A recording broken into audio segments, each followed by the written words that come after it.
Alamin na natin ang magiging lagay ng panahon kasunod ng paglandfall ng bagyong Ophel sa Cagayan at inaasahang pagpasok sa par ng bagyong Pepito. Makakasama natin si Amor La Rosa ng GMA Integrated News Weather Center. Amor? Salamat, Ms. Mel. Mga kapuso, sa gitna nga ng hagupit ng bagyong Ophel, isa pang bagyo ang nagbabadyang manalasa sa ating bansa. Naabot po ng bagyong Ophel ang super typhoon category kaninang umaga, pero ilang oras na nga nakalipas, bahagya rin po itong humina bilang typhoon.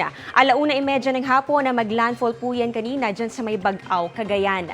Nakataas ang signal number 4 dyan po yan sa Babuyan Islands, pati na rin sa northern at eastern portions ng mainland Cagayan. Signal number 3 naman sa Batanes, ganoon din sa natitirang bahagi po ng Cagayan, northern portion ng Isabela, northern portion ng Apayao, ganoon din po dito sa may northern portion ng Ilocos Norte. Sa mga lugar na nasa ilalim po ng signal number 4 at signal number 3, matinding malakas sa hangin po ang inaasahan dyan dahil pa rin po yan dito sa epekto nitong bagyong Ophel. Kaya doble ingat pa rin dahil mga matitinding bugso po ng hangin ang mararanasan.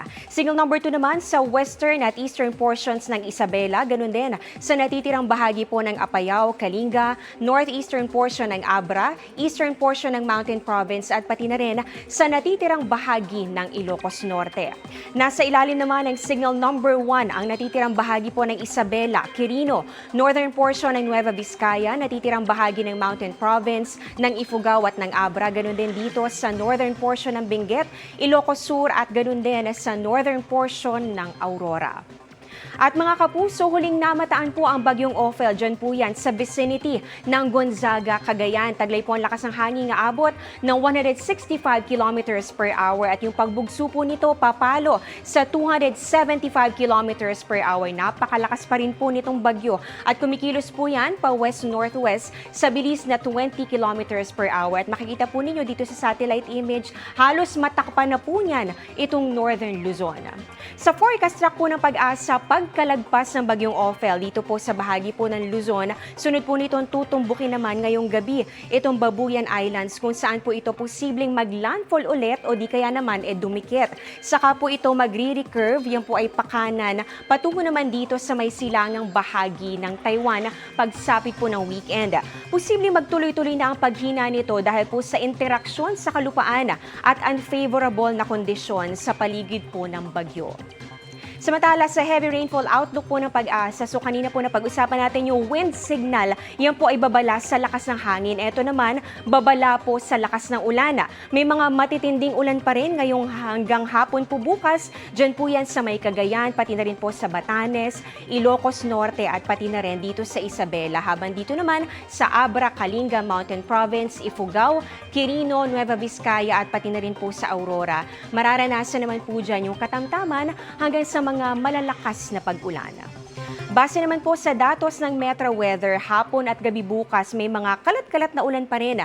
Dito po yan sa may Northern Luzon at ilang bahagi po ng Central Luzon. Unti-unti na rin pong mararamdaman yung mga pag-ulan na dala-dala nitong papalapit na bagyong Pepito. Dito po yan sa may Eastern Visayas at pati na rin sa ilang bahagi ng Bicol Region. May mga pag-ulan din tayo nakikita dito po yan sa ilang bahagi ng Mindanao dahil naman po yan sa localized thunderstorms.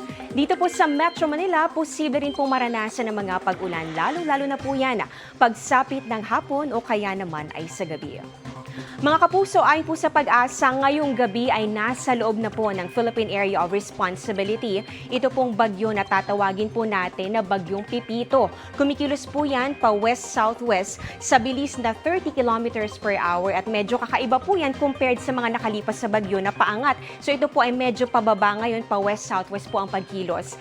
At sa latest forecast track ng Pag-asa, pababa nga muna ang magiging galaw po nitong bagyo at unti-unti po yung aangat at lalapit dito sa may silangang bahagi ng Luzon o kaya naman sa silangang bahagi po ng Visayas. Sa eastern section po ng Luzon o dito po sa may Bicol Region, ito nakikitang tatama o magla-landfall sa Sabado o kaya naman po sa Linggo. Pero mga kapuso, meron po tayong tinatawag na cone of probability. Ito po yung highlighted part dito sa ating mapa kung saan pasok po dyan ang Central Luzon o kaya naman po ay yung Eastern Visayas. Ibig sabihin, pwede po na bumaba o di kaya naman umangat pa ang ang galaw ng bagyo kung saan po inaasahan po natin may chance rin ng landfall sa mga lugar na sakop po nitong probability cone. Tatawid naman po nitong bagyo ang malaking bahagi ng Luzon at kapag po natuloy yung landfall niyan dito sa Bicol Region, dadaan po yan dito sa ilang bahagi ng Calabarzon at posible pong mahagip ang Metro Manila. May chance pang magbago ang track ng bagyong Pipito at malaking factor po dyan ang paglakas o paggalaw ng high pressure area sa may bandang Japan.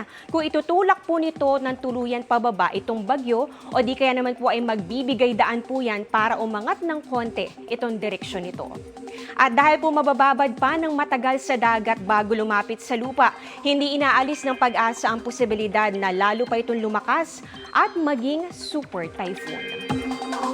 Yan ang latest sa lagay ng ating panahon. Ako po si Amor La Rosa. Ito ang GMA Integrated News Weather Center. Maasahan anuman ang panahon.